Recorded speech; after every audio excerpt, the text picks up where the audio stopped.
नमो तस्सा भगवतो अरहतो सम्मा संबुद्धस्सा। नमो तस्सा भगवतो अरहतो सम्मा संबुद्धस्सा। नमो तस्सा भगवतो अरहतो सम्मा संबुद्धस्सा।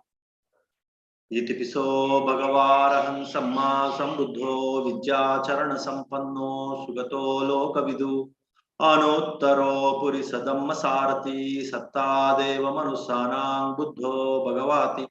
नमो तस्स सम्मा संबुद्धस्सा। ये च बुद्धा अतीता च ये च बुद्धा अनागता पच्चुपन्ना च ये बुद्धा अहं वन्दामि सर्वदा। नत्ति मे शरणं अन्यं बुद्धो मे शरणं वरं ये तेन सच्चवज्जेना होतु मे जयमङ्गलम्। उत्तमंगेन वन्देऽहं पादपंसो वरोत्तमं। बुद्धेयो कलितो दोषो बुद्धो कमतु तं मम।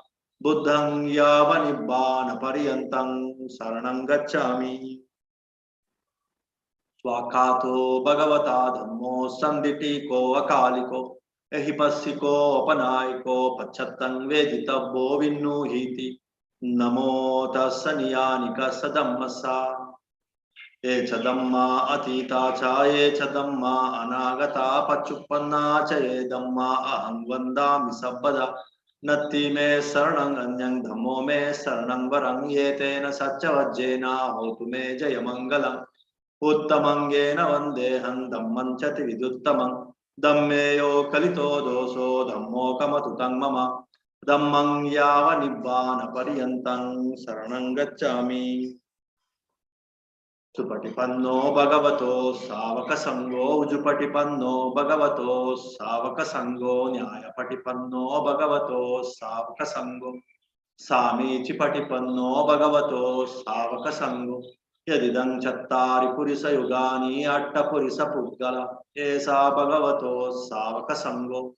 आहुनेयो पाहुनेयो दक्षिणेयो अंजलिकरणीयो अनुत्तरं पुण्यकेतं लोकसाति। नमो तस्स अट्ट अर्य पुद्गला महासंगस्सा। ये च संगा अतीता च ये च संगा अनागता पच्चुपन्ना च ये संगा अहं वन्दामि सर्वदा। नत्ति मे शरणं अन्यं संगो मे शरणं वरं ये तेन सच्चवज्जेना होतु मे जयमङ्गलम्। उत्तमंगेन वन्देऽहं संगं च विदुत्तमं। संगेयो कलितो दोषो संगो कमतु तं मम। संगं यावनिब्बानपर्यन्तं शरणं गच्छामि। विपत्ति पटिवाहाय सब्ब संपत्ति सिद्धिया सब्ब दुःखं विनाशाय सब्ब भयं विनाशाय सब्ब रोगं विनाशाय भवे दीर्घायुकदायक सब्ब लोकं हितत्ताय परित्तं तं वनामहे। समन्ता चक्रवालेषु अत्रागच्छन्तु देवता सद्धम्मं मुनिराजस्सा शृण्वन्तु सद्गमोक्तम्। धम्मश्रवण कालो अयं बदन्ता धम्मश्रवण कालो अयं बदन्ता परित्तश्रवण कालो अयं बदन्ता। नमो तस्स भगवतो अरहतो सम्मा संबुद्धस्सा। वन्दे धनङ्करं बुद्धं वन्दे मेदङ्करं मुनिं शरणङ्करं मुनिं वन्दे दीपङ्करं जिनाम्नमे। वन्दे कोण्डन्यसत्तारं वन्दे मङ्गलनायकं वन्दे सुमानसंबुद्धं वन्दे रेवतनायक वन्दे शोभितसंबुद्धं अनुमदस्सिं मुनिन्नमे। वन्दे पदुमसंबुद्धं वन्दे नारदनायकं पदुमुत्तरं मुनिं वन्दे वन्दे सुमेधनायकं वन्दे सुजातसंबुद्धं प्रियदस्सिं मुनिन्नमे। अत्तदस्सिं मुनिं वन्दे धम्मदस्सिं जिनान्नमे। वन्दे सिद्धार्थसत्तारं वन्दे तिस्सा महामुनिं वन्दे पुस्सा महावीरं वन्दे विपस्सिनायकं सिकिं महामुनिं वन्दे वन्दे वत्सभुनायक ककुसन्दं मुनिं वन्दे वन्दे कोनगमनायक कश्यपं सुगतं वन्दे वन्दे गौतमनायक। अट्टविंशति इमे बुद्धा निब्बानमतदायका नमामि शिरसा नित्यं ते मं रक्षन्तु सर्वदा। एतेन सच्चवज्जेन सोतिनो होतु सर्वदा ये तेन सच्चवज्जेन होतु no जयमङ्गलम्। Yetena Satchavajjena Patuno Ratanatayam Sabityo Vibhajantu Sabbarogo Vinasatu Mate Bhavatantarayo Sukhi Diga Yugo Bhava Bhavatu Sabba Mangalam Rakkantu Sabba Devata Sabba Buddhanubhavena Sabba Dhammanubhavena Sabba Sanghanubhavena Sada Swati Bhavantu Te Imina Punyakam Hena Mame Bala Samagamo Satang Samagamo Hotu Yavanibana Patya Idame Punyakam Asavakayang Baham Hotu Sabbaduka Pamuchatu Nipana Sampachayo Hotu. Sadhu, sadhu, sadhu. So, this today's chanting is like remembering not just Gautama Buddha. There were so many Buddhas before our Gautama Buddha, and in future also so many Buddhas will arise.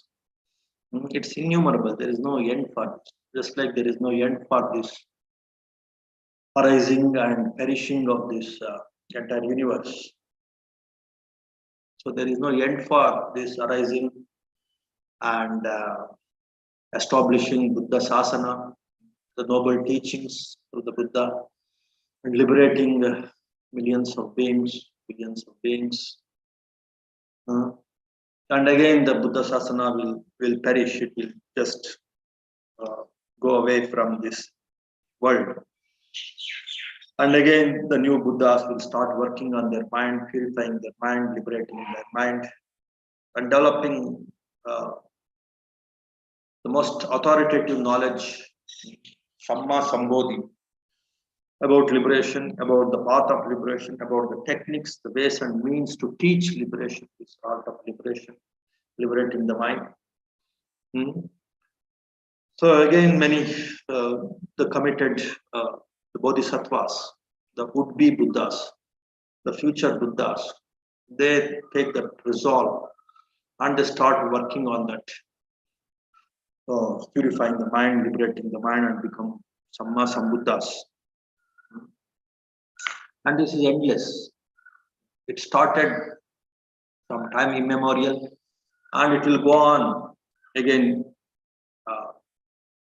time immemorial or time. It's endless time. It will go on. There is no end for this. Just like the earth, the solar system, the universe, it arises, it perishes, again it arises, again it perishes, and it's called that unit, that time period of the arising and perishing of this entire universe, or entire this sun, earth, and solar system, and all this, it's called an eon. Eon. In Pali, it's called Kappa, and in Sanskrit and other Indian languages, it is Kalpa. Kalpa, Kappa, Eon. It is the time period for this earth and for this, this world system to arise and to perish, and again to arise, a new one. So that time duration is called one Kalpa. So in one Kalpa, sometimes one Buddha may arise, sometimes two Buddhas may arise, sometimes three Buddhas may arise, sometimes no Buddhas may not arise. And and in this present Kalpa, it's called Baddha Kalpa. So in this present Kalpa, Kalpa means like this present earth, until it gets perished, completely destroyed, and the new earth emerges. So this period is called the Kalpa of the present Kalpa. So in this present Kalpa, they say 5 Buddhas will arise. Already 4 Buddhas have come. One more Buddha, future Buddha also will arise in this Kalpa itself, in this Baddha Kalpa itself, this present Kalpa itself, present Eon. That's what they say. So why I have to select this this Gatha, or this Attavisati, means 28 Buddha. 28 Buddhas we remembered in this Gatha. So there is a connection between these Buddhas, the previous Buddhas, and the discourse and the talk that we are going to see, like this story of this Ghatikara. Ghatikara, uh, of course, before say introducing this Ghatikara and the story of Ghatikara, now this Attavisati Buddha Vandanam is, so Attavisati means, Atta means art, 8, Visati means 20, so Attavisati means 28. Buddha Vandanam is like remembering and worshipping and showing respect to these 28 Buddhas. That is the title of this Gatha, is the one that we have chanted. So these 28 Buddhas were remembered by our Gautama Buddha himself. He himself has quoted these 28 Buddhas in different occasions. On different occasions, he quoted these 28 Buddhas. And that time, what was the role of this Buddha as Bodhisattva? Our present Buddha, Gautama Buddha, what was he during that time? What he learned from them, how he associated with them, and what he learned from them. All these different stories were told by our Gautama Buddha himself. By quoting these 28 Buddhas and and of course some interesting episodes that happened, interesting events that happened during the time of those Buddhas. Those things also were told by Gautama Buddha. So among the 28 Buddhas, the first Buddha, second, third, fourth Buddha, his name is Deepankara. So during that time, our Gautama Buddha, he has decided to become, he resolved and he decided to become the future Samma Sambuddha. He wanted to become Samma Sambuddha and he resolved and he took the permission, not exactly its permission, it was foretold by, it was endorsed and foretold by that Buddha, that his name is Deepankara Buddha. And starting from that time, how this Bodhisattva, our present Buddha, so he determined to become the future Buddha. That means once he determines and it was endorsed by, it was recognized by, it was foretold by one Buddha, then he will become what is called the Bodhisattva. So from that time, he is an authoritative Bodhisattva. So that time his name was Sumedha Pandita. So from that time, he completely focused on developing his mind, purifying his mind at 3 levels, purifying the mind, and he decided to become the Samma Sambuddha, and how he started working on his mind as Bodhisattva. Those stories are narrated in this, say, in so many Jataka tales. I introduced about these Jataka tales. And also how he encountered some of these, or not all these 28 Buddhas he encountered. He encountered some of these Buddhas and what he learned from them during that time. What was some interesting event that happened. All those things were narrated by our Gautama Buddha in different occasions. And the present story of this Ghatikara, it happened actually in the times of the previous Buddha. The 4th Buddha in this list of 28 Buddhas is Deepankara Buddha. Then again the 5th Buddha, 6th Buddha, again the different Buddhas after this 4th Deepankara Buddha. And then the 28th Buddha is our Gautama Buddha. Just before this Gautama Buddha, there was one more Buddha, this same Kalpa, this same year. So his name is Kassapa, Venerable Kassapa Buddha. So this Ghatikara was there. He was a great supporter of this Kassapa Buddha. That our Gautama Buddha, he remembered, and he started giving an exposition of the greatness of this Ghatikara and the association of this Ghatikara with Kassapa Buddha, and how it helped this Gautama Buddha also during that time when he was the Bodhisattva working on his mind. was one of the close associates, close friends of this Ghatikara. What he learned from this Ghatikara, in what way he helped this Bodhisattva or Gautama Buddha during that time. He was Bodhisattva. How Ghatikara helped him. So in that way, this great personality, this great person, Ghatikara, he was close, very close to Kassapa Buddha, and he was very close to our Gautama Buddha. So in that time, when he was a Bodhisattva, he was not a fully enlightened Gautama Buddha. Unlike this Kassapa Buddha, that time he was struggling, striving to become Buddha. And this Ghatikara helped this Bodhisattvas. And Ghatikara used to support Kassapa Buddha also. And he developed a tremendous bonding or one kind of great association with both these great individuals, great beings. One Samma Sambuddha, that is Kassapa Buddha, and the other one is the would-be Samma Sambuddha, the future Buddha, that is our Gautama Buddha. That time his name was different. He was just a Bodhisattva that time. But still, he was the would-be Buddha.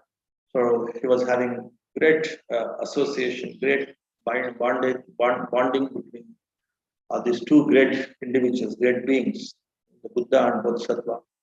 That way is very unique, very special. I have not come across like such a unique personality in the scriptures, in the Buddhist scriptures. So that's why I selected this Ghatikara's story.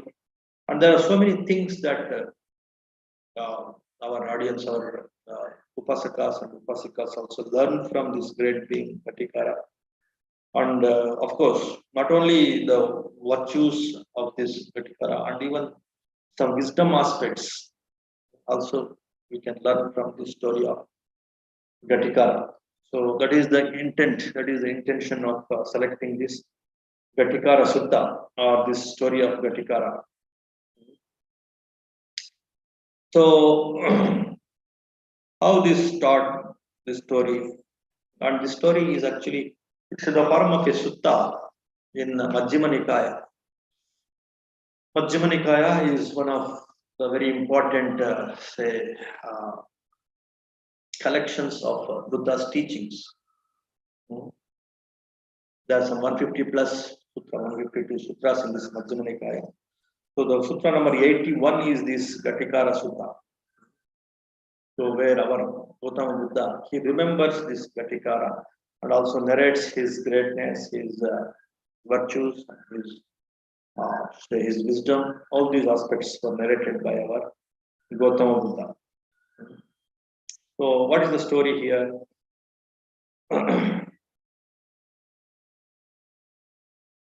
Once our Gautama Buddha, he was traveling in the Kosalan country. Kosalas means like this, his parents, they're also Kosalas. And in his kingdom only, when he was a prince, that kingdom only, this our Buddha, Gautama Buddha, he was traveling with all his retinue, with his disciples. Then in one certain place, he just stopped and he started smiling. Our Gautama Buddha started smiling in one certain place, and his chief attendant, Venerable Ananda, he requested Buddha. Generally, unnecessarily, the Tathagatas, the enlightened Buddhas, they don't smile. For they smile also, they will give one strong reason. So with that knowledge about the smile of these Tathagatas, this Venerable Ananda, he requested Buddha, Gautama. So please tell me the reason why you are smiling. So then, what is the reason? What is the cause for the blessed one's smile? The Tathagatas, the supreme enlightened Buddhas, they don't smile for no reason. So please tell me the reason why you are smiling. That way he requested Buddha.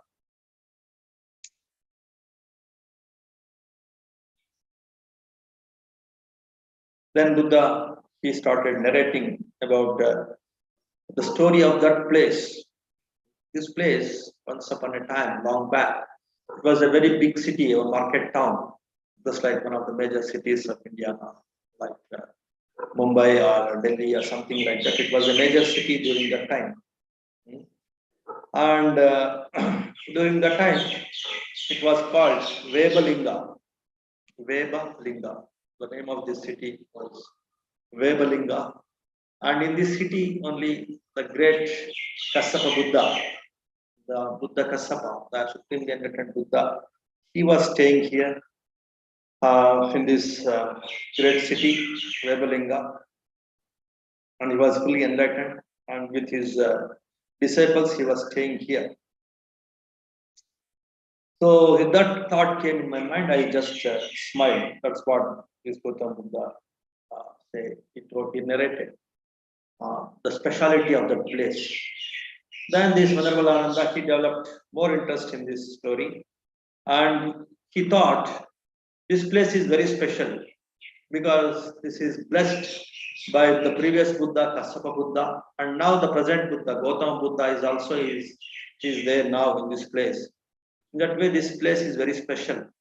So, thinking in this fashion, this Venerable Ananda, he just spread out one cloth and he requested Buddha just to learn more about this place and the speciality of this place, and requesting Buddha to give Dhamma about this place and more information on Dhamma about this place. He requested Gautama Buddha.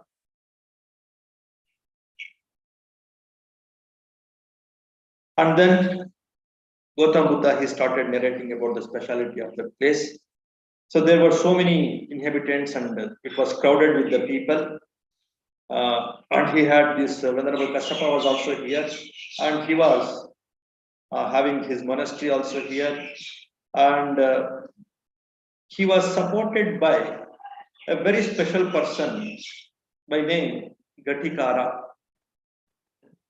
So although he was supported by many kings, many say millionaires, billionaires, many wise people, many Brahmins, many Pandits, he was supported by so many people, but still this Gautam Buddha, he just quoted the name of this Ghatikara very specifically, just to highlight the greatness of this ordinary person.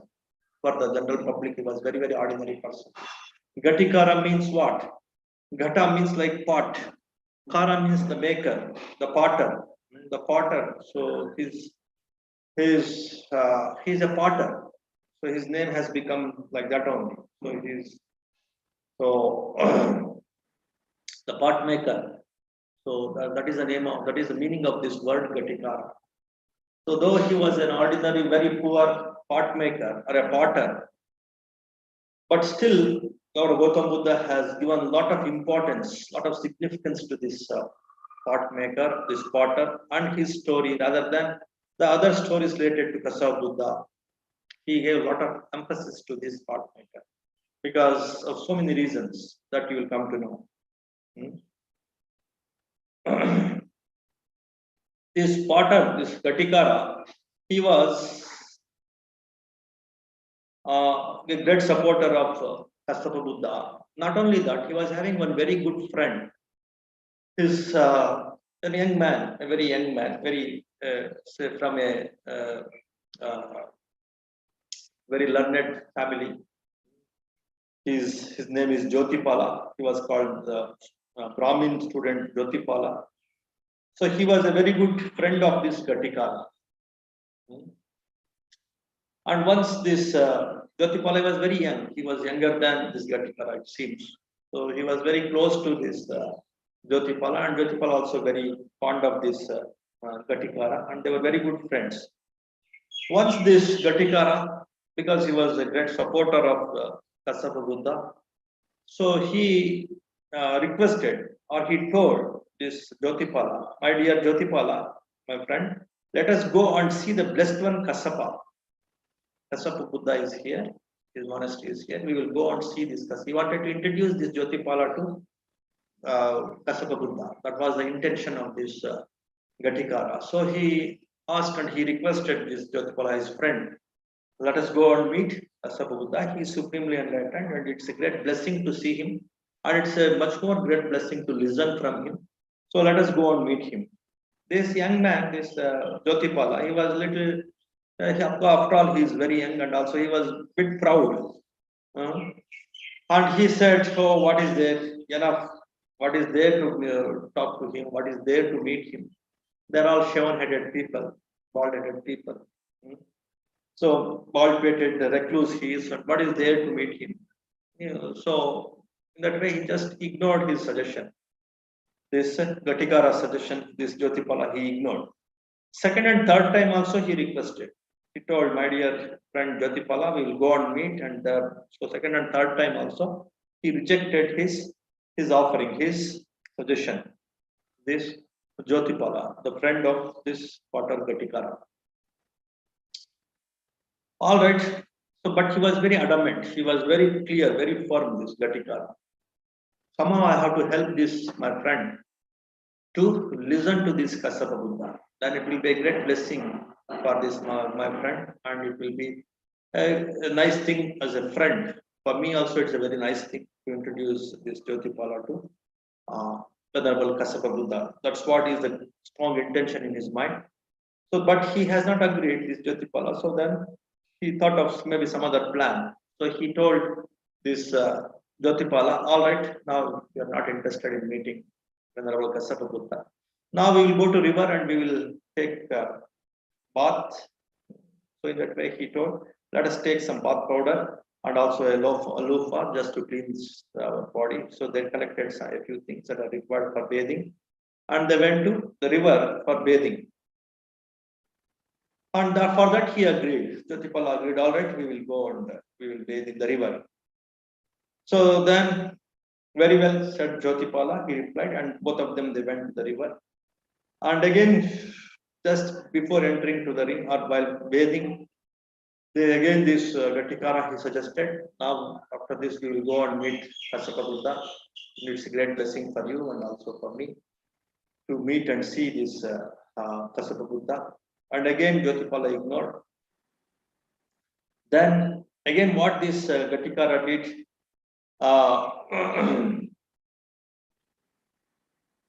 he just seized his belt. This Ghatikara seized the belt of this Jyotipala, and with some say strong conviction, he said, "We will go and meet Kasapa Buddha." It was a little bit shocked to this Jyotipala because never he did like that. This Ghatikara, and again he rejected. No, there is no need to meet Kasapa Buddha. He is he is a recluse. What I can learn from him? What is the blessing that I am going to have by seeing him in that way? He rejected again. Then again, this Ghatikara, he was so firm, he was so resolved. Then after cleaning his head, this Jyotipala, he finished his bath and he cleaned his head. That time what he did, he seized his hair. He cut hold of his hair and he seized his hair, and he again insisted, after washing of the head, he did this again to Jyotipala, and he'll go and meet Kasapa. This time he was completely shocked, this Jyotipala, because during those times, after bathing, he is a Brahmin boy, nobody used to even touch. And this fellow, he caught hold of his head, his hair, and he insisted, no, you should go, we should go on meet. This was a great shock to this Jyotipala, and now he was with some shock. He started asking, you could go to this extent to impress me, to force me, to pressurize me, to compel me to meet Buddha, means there should be something special. After all, they are very good friends. He didn't take the things in a negative way. He could understand the intention of this Ghatikara. This Ghatikara is not an ordinary person. He is a wise man. He is a very good friend. And though he is doing this kind of act, catching hold of my hair and insisting me to meet Kasapa Buddha, there should be some strong reason. Then he agreed. There should be a strong reason. Then he agreed, this Jyotipala. And both of them, they went to meet this Kasapa Buddha. See why I this is one important thing that we should take a pause here to get some dhamma from this incident. So, though this Potter he knew that it is not a proper etiquette to catch hold of the hair of this Jyotipala.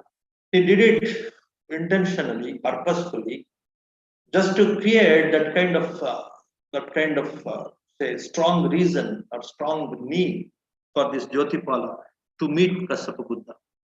So that is the nature of a good friend. This is all about this friendship. This story. This story is all about the great friendship.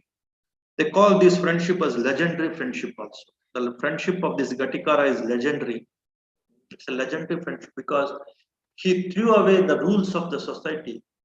During those days, there were different kinds of rules in the society about, say, whom to touch, whom not to touch, whom to force, whom not to force, what to touch, what not to touch. All those lot of formalities, lot of say the societal etiquette. He just thrown away all those things, and out of sheer compassion and friendship for his friend, this Jyotipala, so he has broken those rules and he insisted him. And because this Jyotipala was also a good friend and wise man, he could understand the intention of this Ghatikara, and he realized that because of his ignorance only, he was not in a position to listen to this Ghatikara.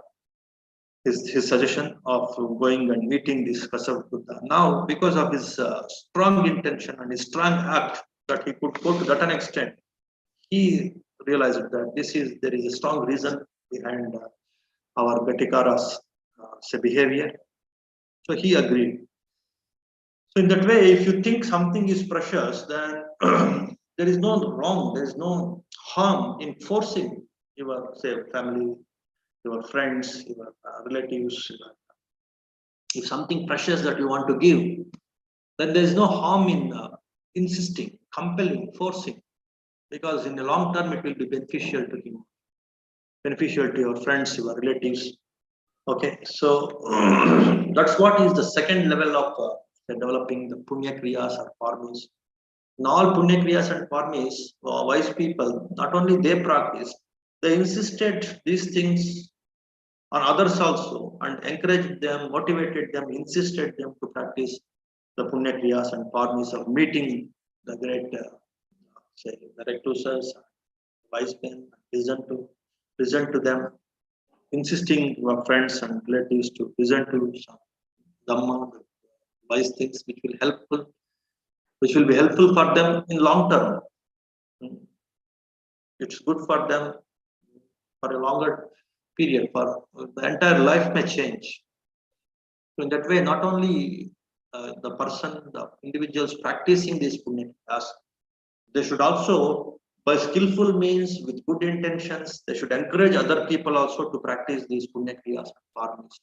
What are punya kriyas and parmis? All these things, encouraging them to listen to Dhamma, encouraging them to practice truthfulness, encouraging them to practice morality, encouraging them to practice generosity, encouraging them to practice how to respect the respectables, encouraging them to practice serving in the right spirit, with a rightful mind, with joyful mind, encouraging them to practice all these different punya kriyas that I have listed, like Pattidana, Pattanamodana, Dhamma Savana, Dhamma Desana, and parmis like truthfulness, patience, and meeting the wise teachers. All these are punya kriyas. So encouraging others is also a great thing. Please don't ignore this. Don't be selfish. One thing, only I will practice. I don't care about others.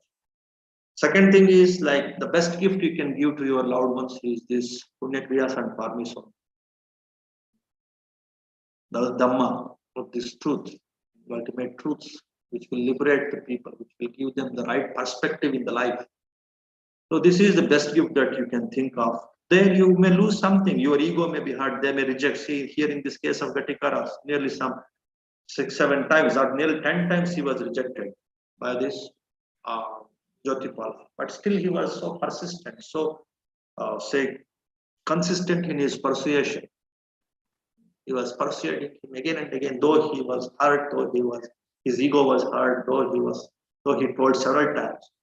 It's out of sheer compassion and friendliness, loving kindness. It has pushed him to give up his ego and force him to do something great, something good. What is that greatness? What is that goodness? Meeting this supremely enlightened Kassapa Buddha. That way, once you think that you are in the right path, you are learning the right things, don't hesitate to ask your friends, motivate your friends, insist friends to say learn these things.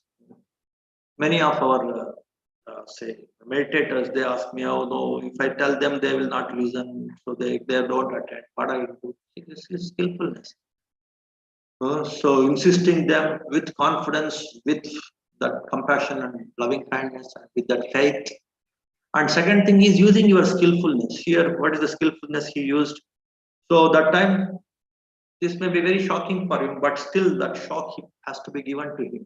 Then automatically he will change. He will think. He will change his thinking mode, thinking pattern, and he will understand about the importance. That way, he has broken the etiquette of those times, and he compelled him in different skillful ways, so that it will inspire this Jyotipala to meet, to know the intention of Ghatikara and meet Kasapa.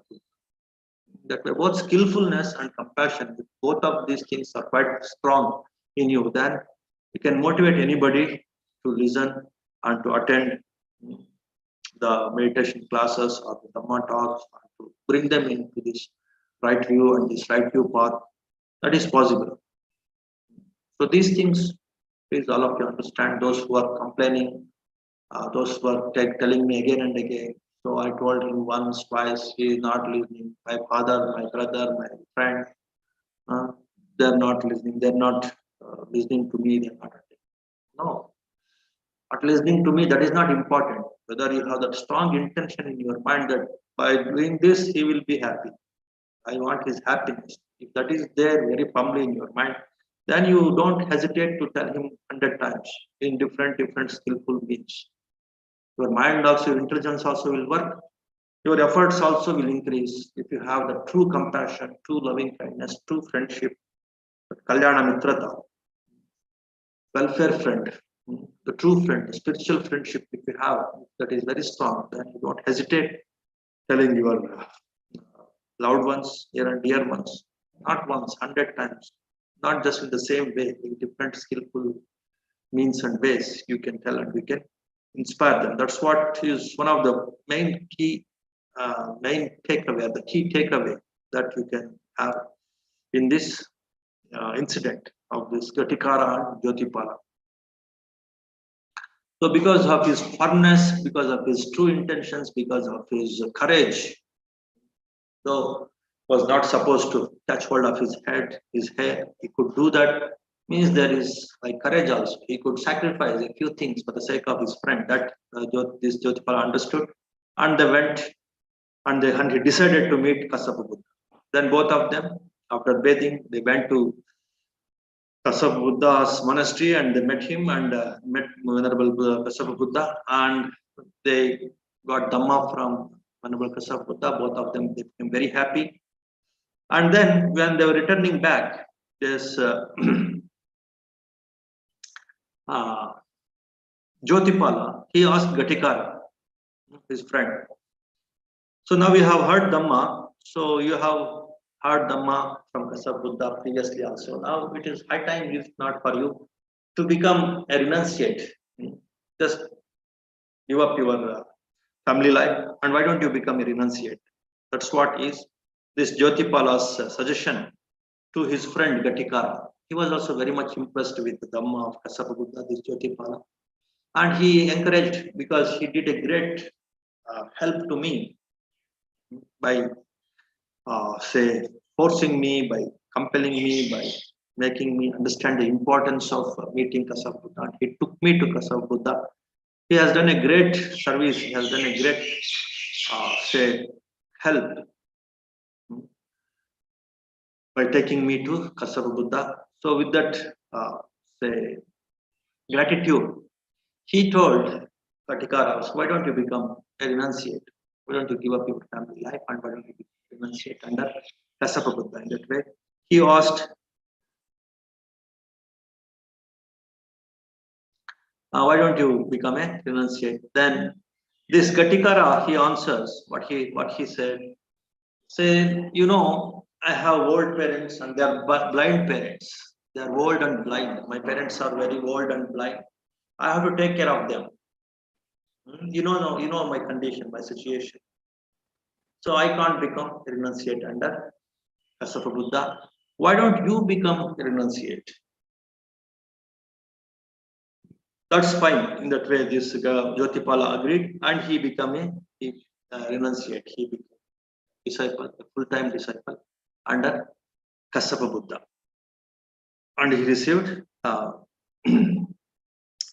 ordination, and he became admission, and he became the full-time disciple under Kasapa Buddha. So that's how the friendship of this Jyotipala and Ghatikara is explained in this first part of this story. And here one more point, one more takeaway that we can think of here is, like say, his commitment to his family also, this Ghatikara's commitment, and how he used to manage both his worldly responsibilities and his spiritual responsibilities. That is quoted here.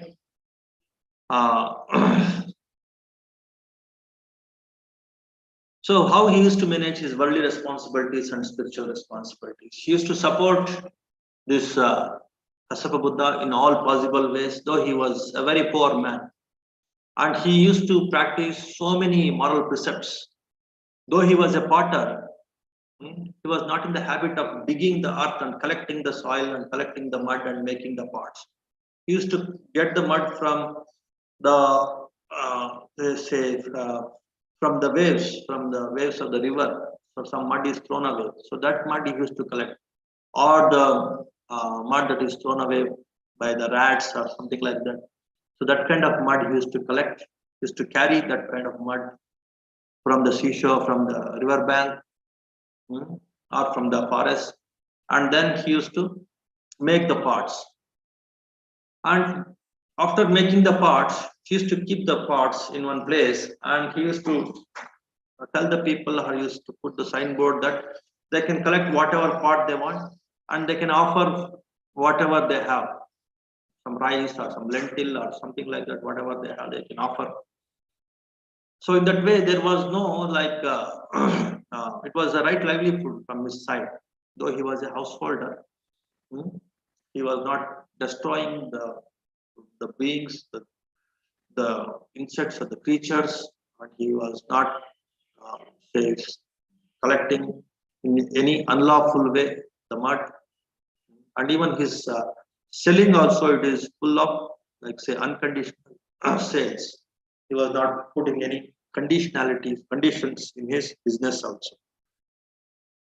And because he's having these parents who are blind and old, as a householder, as a son, it was his responsibility to take care of them. So he used to do this potter's work in a very lawful means, in a very moral way, all following all the precepts, all the 5 precepts, not only 5 precepts. He was not taking the meals after 12 o'clock.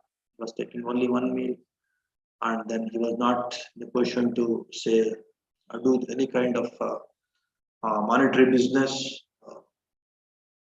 And in that way, he was leading a very simple life, lying on the sleeping on the floor.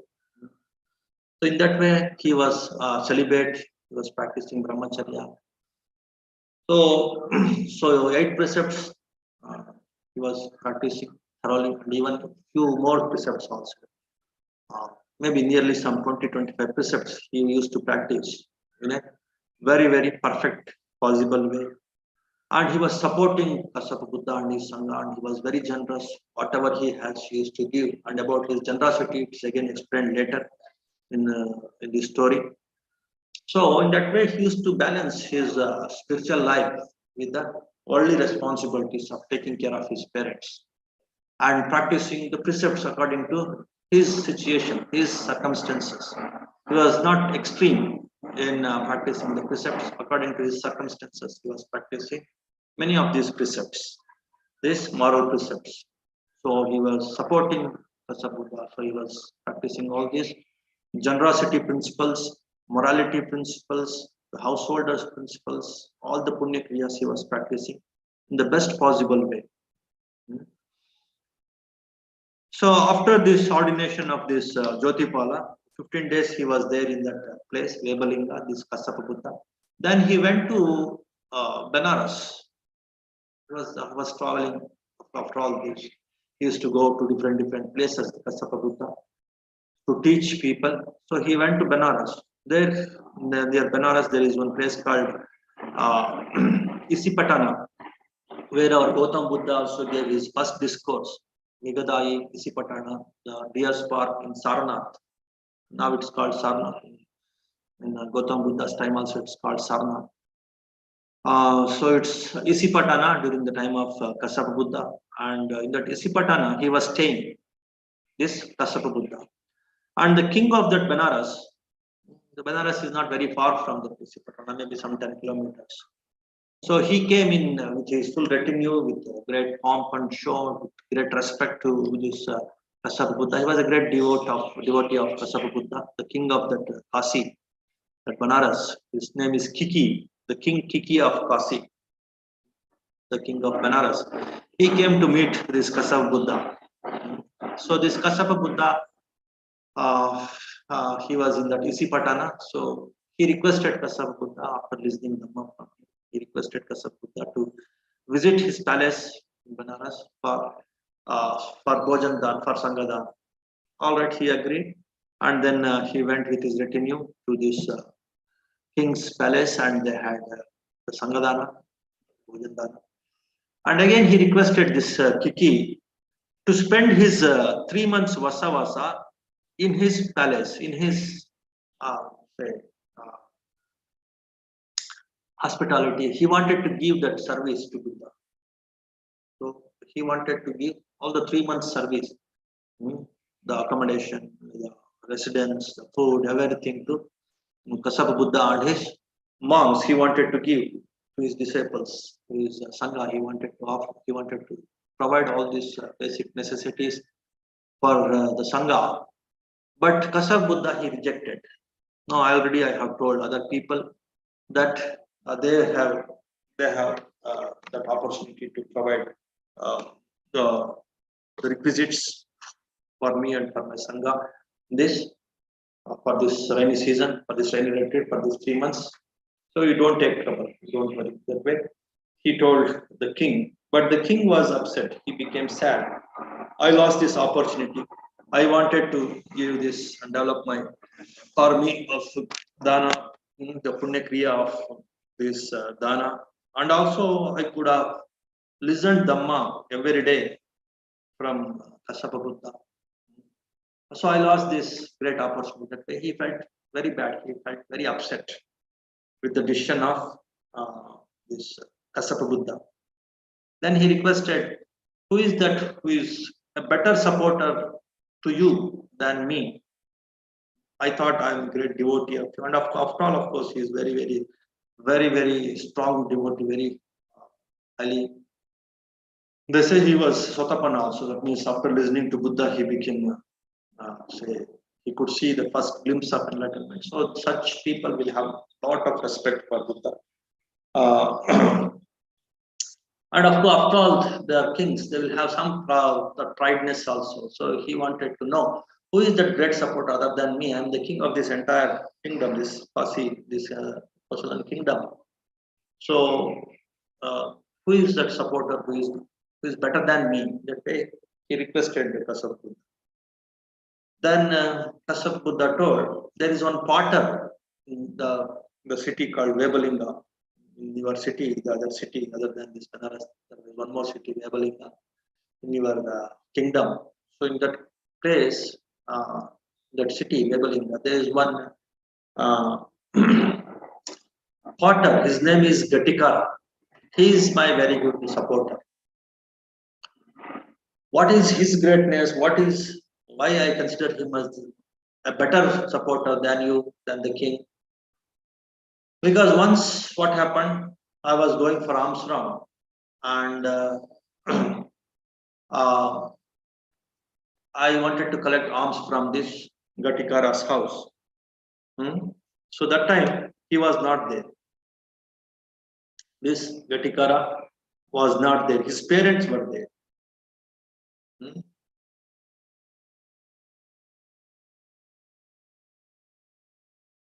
So I'll just quote the exact words. That will be very interesting.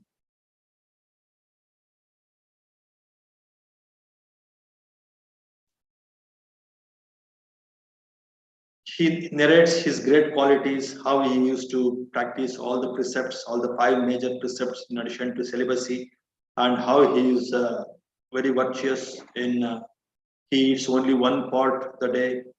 He observes celibacy, is virtuous of good character. He has laid aside the gems and gold and all these things. He does not dig the ground for clay using a pick with his own hand. He is to collect it from the embankments or thrown up by the rats. In that way, he started narrating the greatness in his practice of morality, and then he started prizing his practice of generosity, his ability to give, especially his ability to support the enlightenment and the enlightened beings like Kasava Buddha and his Sangha, how he was strongly inclined to enlightenment and how he is strongly supporting the enlightened beings. That's what is the say Dhamma given by this Kasava Buddha, and how he motivated this King Kiki of Kasi. So he again narrated his ability to give and give up his generous mind. He started narrating. So once I was living at Vebalinga in the morning, I dressed and taking my bowl and outer robe, I went to the potter Ghatikara's parents and asked them, where has the potter gone? So please, they replied, Venerable Sir, your supporter has gone out, but take rice from the cauldron and sauce from the saucepan and eat. I did so and went away. Then the potter Ghatikara went to his parents and asked, who has taken rice from the cauldron and sauce from the saucepan, eaten and gone away? They replied, my dear, the blessed one Kassapa, accomplished and fully enlightened, he did so. So in his options, he went there. His parents also, they were very good, very generous.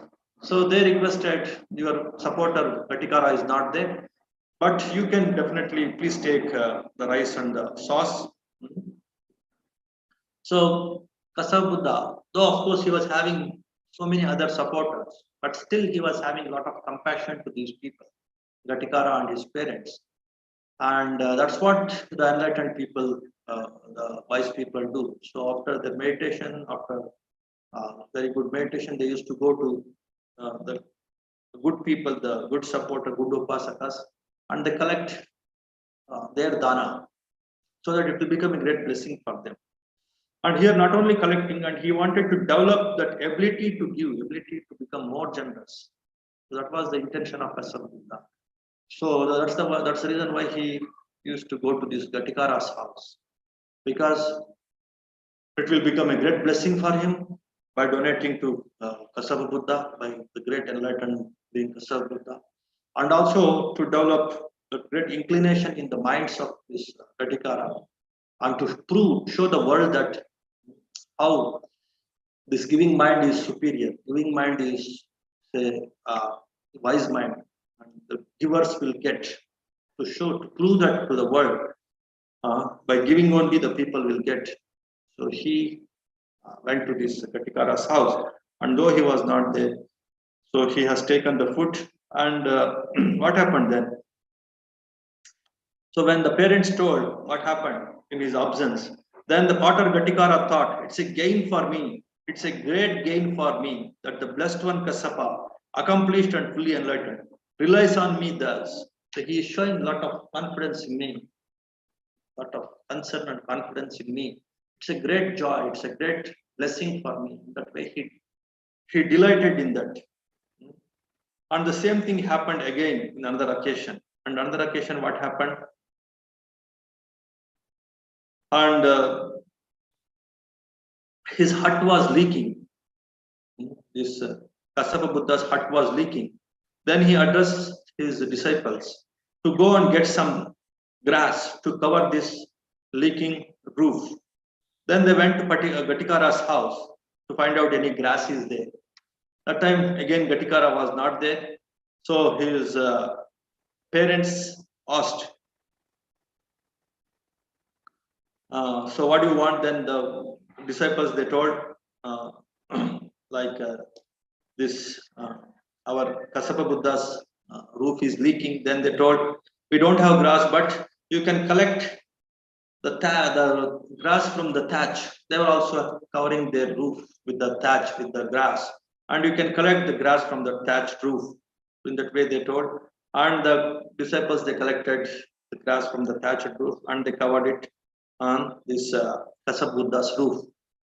And after coming back from his work, this Ghatikara, he saw that there is some holes in the thatch, the thatched roof, and he asked his parents, what happened to this grass here?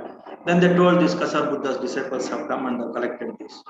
Then he became very happy. Then he was thrilled. He was completely full of that rapture and joy. Kasapa Buddha is showing confidence in me. He has concern and confidence in me, and he has collected the grass. And that happiness and joy, it never left him for half a month, for a half month. So he was full of that joy of, say, giving up and giving to Kasapa Buddha, and his confidence in me. By remembering these things, he will remain in that rapture for some 15 days, and his parents, they remained in that rapture for 1 week. Then what happened, you see? So when your intentions are pure, and when you have that joyful intentions in your giving, when you have that giving mode, and you have that joyful intentions in giving, and it successfully you accomplish that act of giving, then what will happen? That house remained 3 whole months with the sky for a roof, and yet no rain came in. Such is the part of Ghatikara. Because of this pure mind, that itself has protected, because of his non-attached mind, non-greedy mind, very generous mind. So it has protected him from the rains for 3 months, though it was open, though the thatched roof was open. That is the power of giving. That is the power of the pure giving, giving with pure intentions. Then again, what happened?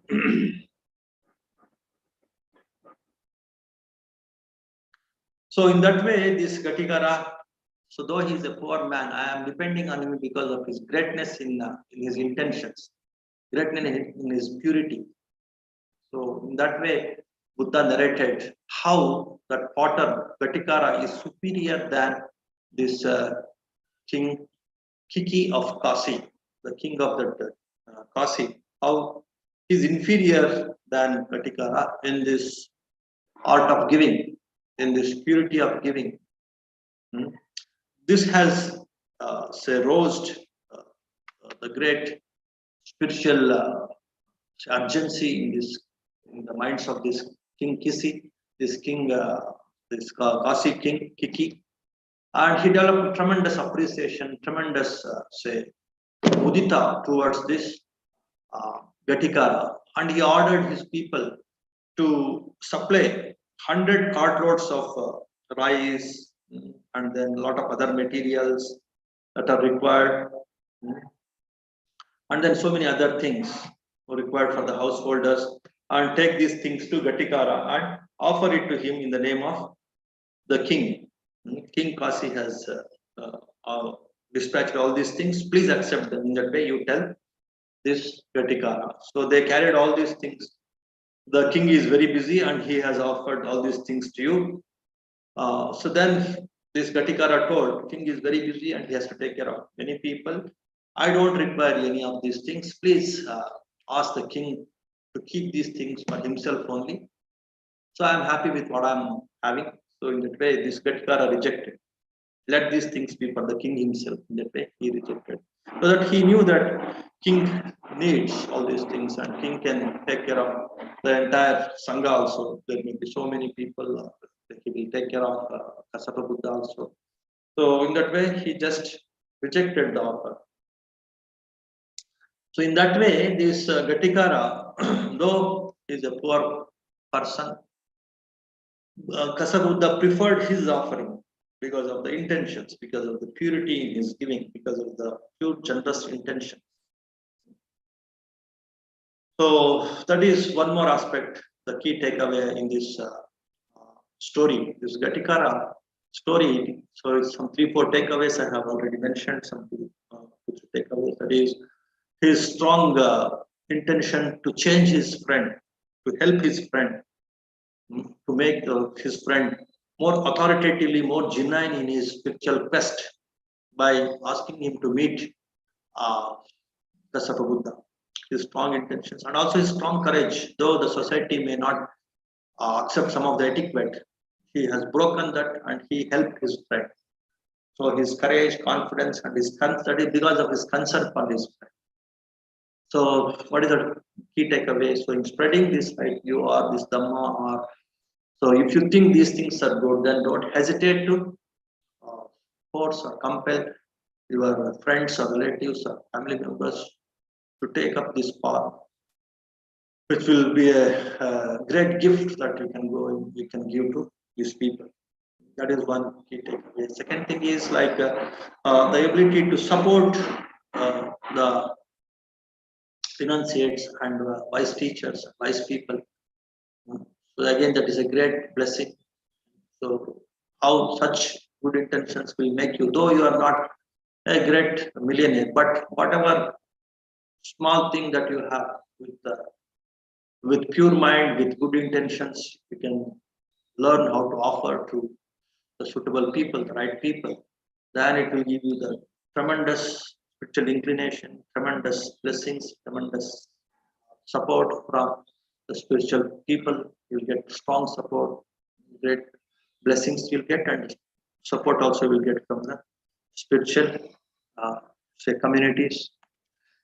Okay, and then the third thing is like balancing the spiritual and worldly responsibility according to your ability. This is on he is of course he's a anagami. This Ghatikara is anagami. Anagami means like who has purified his mind to a great extent. Just before this arahanthood, there is a state called anagami. So those people generally they remain as householders only. But in Sangha also, of course, in among the monastics also there are so many anagamis. But if they have some worldly responsibilities like taking care of somebody, then they will remain in the world only. And he was such an anagami. So, and after his death, he became a Brahma, Shuddhavasa Brahma. So he took birth in a divine realm, Brahmic realm, Shuddhavasa. Then from there, no return. From there only they will become Arhants. So now also he is in that Shuddhavasa. That's what the commentaries is mentioned. So that kind of higher state of mind he had.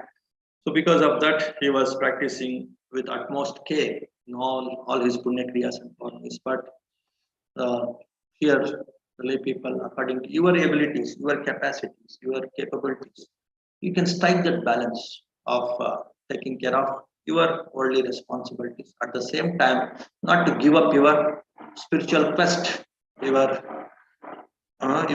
consistent efforts, putting forth your efforts on mind purification, progressing in this path of mind purification and deriving inner joy and liberating the mind bit by bit. That is what is the spiritual responsibility. So don't give up these things. Balance both these things.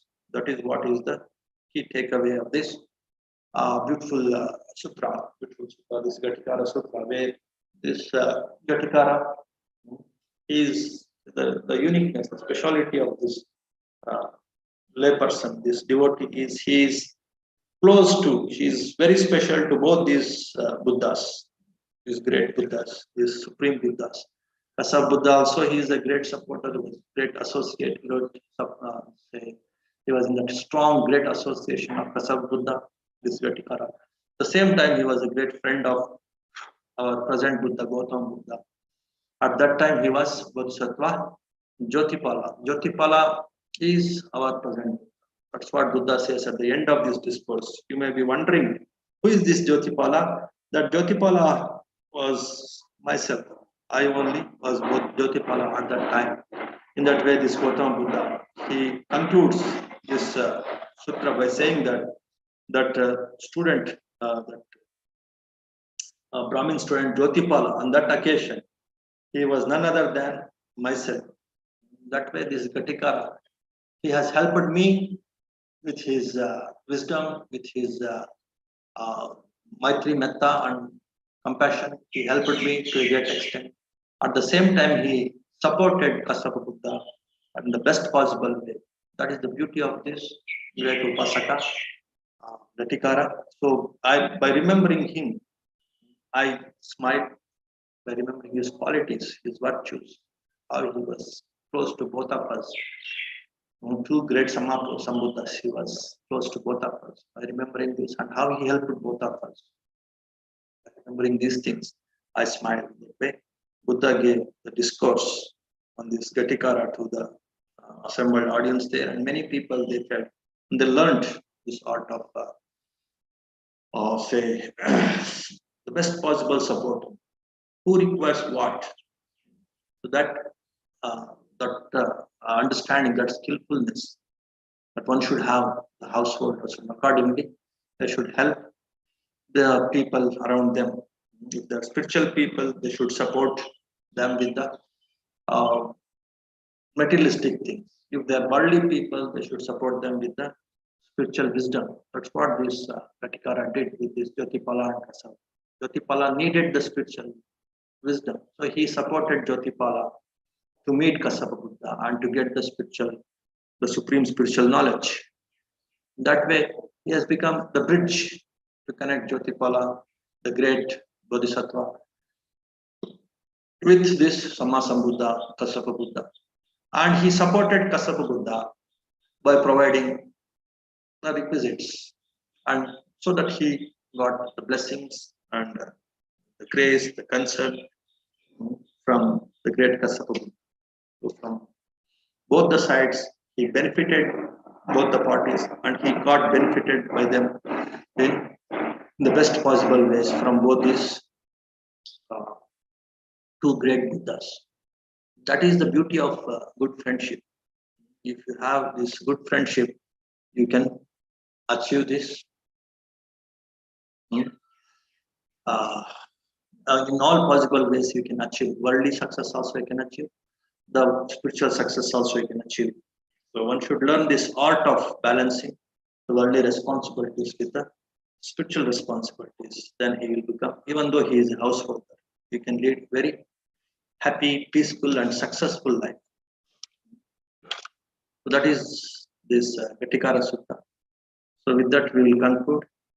And if you have any question, one or two questions, we will see. Pranam Mantaji. Yes, sir. Vijay Ranpase sir has one question. He says, Vanami, respected Venerable Guruji, kindly explain how spiritual and moral responsibility depend on each other. Depend on? Each other. Spiritual and moral responsibility and worldly responsibility. All the three he's talking about? Or he's talking about only spiritual and moral? Only spiritual and moral. Spiritual and moral, they are like moral responsibility is one of the components of spiritual responsibility. You see, Shila is one of the aspects of the mind purification, is it not? So in say 10 punya kriyas, Shila is there. Shila means what? Morality. Virtue, morality. I don't kill, I don't lie, I don't take intoxicants. So all these things are, I don't indulge in misconduct, sexual misconduct, I don't steal. So all these things like this moral responsibility, it is part of spiritual responsibility, because it is the punya kriyas and karmis only will lead you to liberation of the mind, purification of the mind. So in that way, the moral responsibility is one of the components of the spiritual responsibility. If you want to develop authoritatively, you want to grow authoritatively in the spirituality, that means in purifying your mind, then you should abide by the moral rules also, so that you create harmony with the people around you. That is one thing. Second thing is you can restrain your mind. You will not allow your mind to develop more greed, more hatred, more delusion. Because when you practice these moral rules, automatically you are controlling your greed, you are controlling your hatred, you are controlling your unmindfulness and ignorance. So in that way, morality will help you to control your negativities, defilements. Now, killing means generally we kill out of say greed. So if you kill, let us say, some animals like sheep or chicken, then it is for the purpose of meat. That is for the tongue, let us say. Or if you kill somebody, some people out of grudge or out of enmity, it is out of hatred. Or unknowingly, somebody will tell you simply blindly you kill somebody or some other animal or some other person. Then it's out of ignorance. So you don't know the consequences of killing. That's why you are out of greed or out of ignorance or out of hatred only. You indulge in killing, indulge in harming others, indulge in say hurting others, in the inflicting pain on others. You don't know that whatever you do, you will get back. So that is again out of ignorance only you do some of these immoral things. So if you start controlling immoral things, start practicing moral principles, then automatically your mind gets controlled. Your mind gets purified. Your mind gets, say, some degree of freedom from greed, hatred, and delusion. That is what is spirituality, right? The mind is becoming free from greed, hatred, and delusion. And when it's becoming purer and purer, then it is the spiritual responsibility, then it is the spiritual growth. Purification is spirituality. Purification of the mind is spirituality. Liberating the mind is spirituality. Liberating from what? Liberating from these defilements, greed, hatred, and delusion.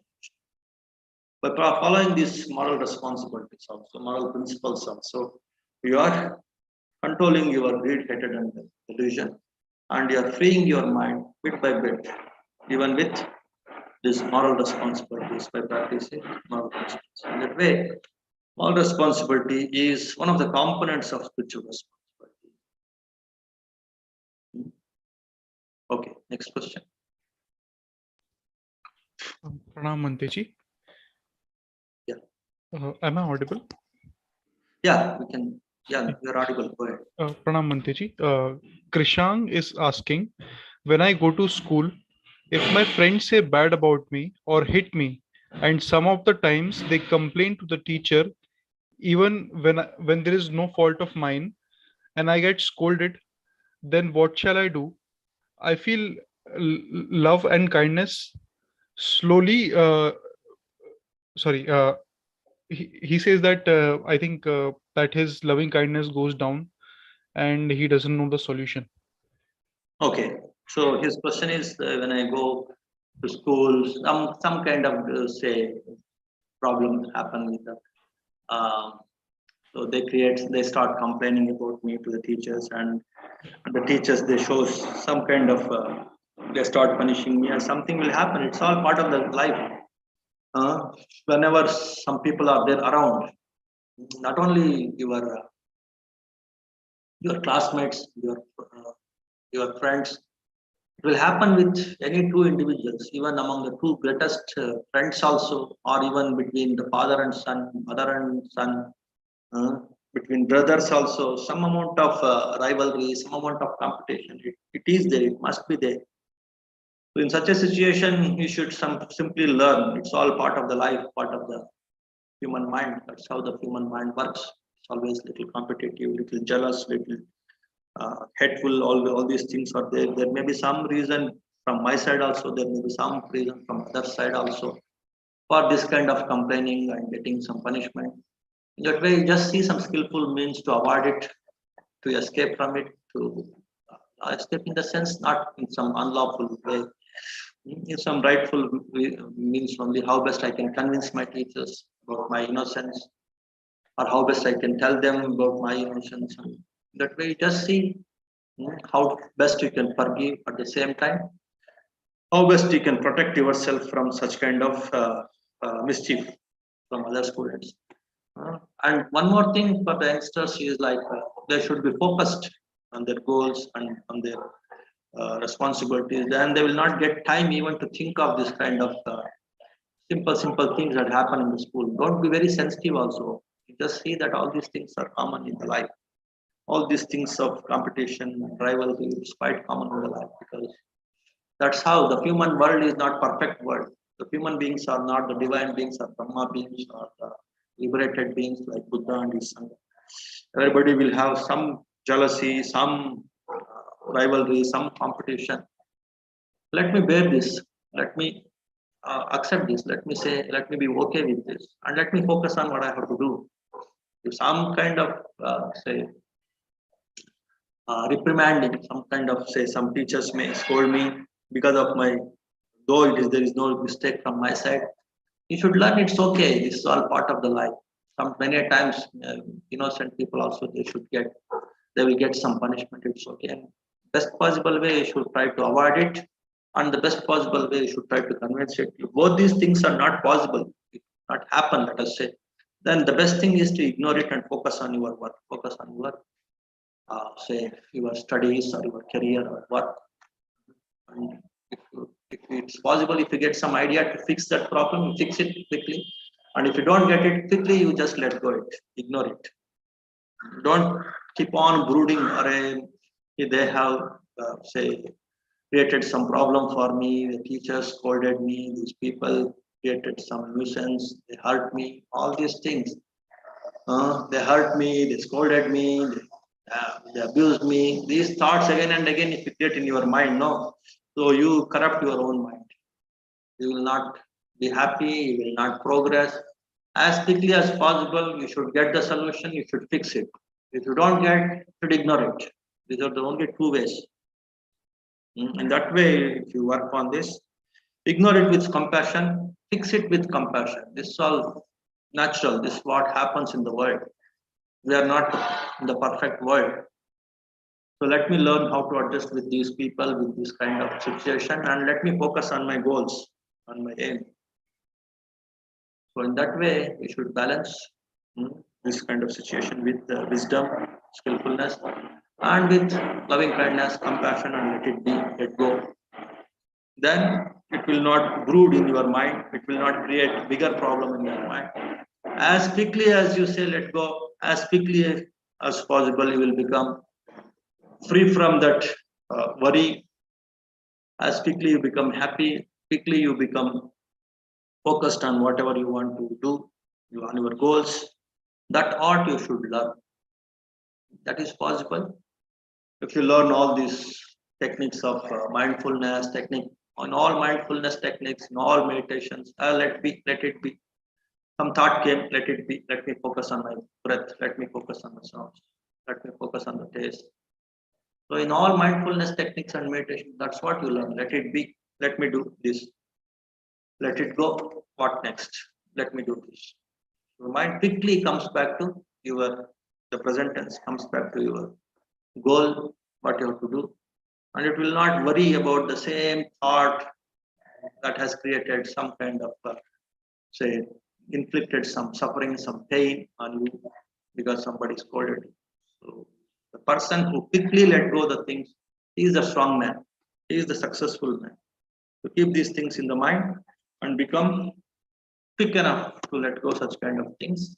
And if possible, with skillful means, with commitment, with strong conviction, as in the story, Ghatikara story. So this Jyotipala used to tease the Buddha. That has hurt anybody. So for a good disciple like Ghatikara, if anybody teases his teacher, he will be hurt. So, but he has compassion. He has that loving kindness to Jyotipala also. Out of his innocence, he is teasing the Buddha. Let me forgive him. Let it be. What next? I'll do some other technique of say forcing him, of compelling him to meet Buddha. So I will catch hold of his hair, catch hold of his belt. Then he will be shocked. Then his mind will open up. Then he will listen to me and he will come with me to meet Buddha. So in that way, out of compassion and out of wisdom, he could patiently, he could bear with this Jyotipala and he could help him because of his friendship. Sometimes, all the time, that kind of wisdom, that kind of compassion may not arise. Then you can immediately say, let it be, let me focus on my goal, my studies. That way, just learn this art of letting go, then automatically all these things will become very silly. All these things will become very menial and silly. Those people complain, these people do this, those people will harm me, they cheat me. All these things, they look very menial. And you grow beyond that. If you are more focused, if your goals are strong, if you are more energetic to fulfill your goals. So in that way, you should handle such kind of situations. Okay. Pranam Manteji. Listen. There is no other question, but Okay. there are responses expressing gratitude. Okay. And thank you for this talk, Manteji. Okay, we'll conclude. Yes, Manteji.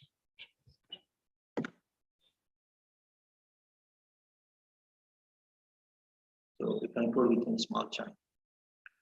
Namo tassa bhagavato arahato samma sambuddhassa bhavatu sabba mangalam rakkantu sabba devata sabba buddhanubhavena sabba dhammanubhavena sabba sanghanubhavena sada sotti bhavantu te sukhi bhaveyan nidukho aham nicha aham viya ida chame sukhi hontu majata chatavedino imam higammante dhamme satta hontu sukhi sada tato parancharadjesu chakkavale sujantano sadhu sadhu sadhu sukhi rahe. May all of you be happy, healthy, peaceful. May all beings also be happy.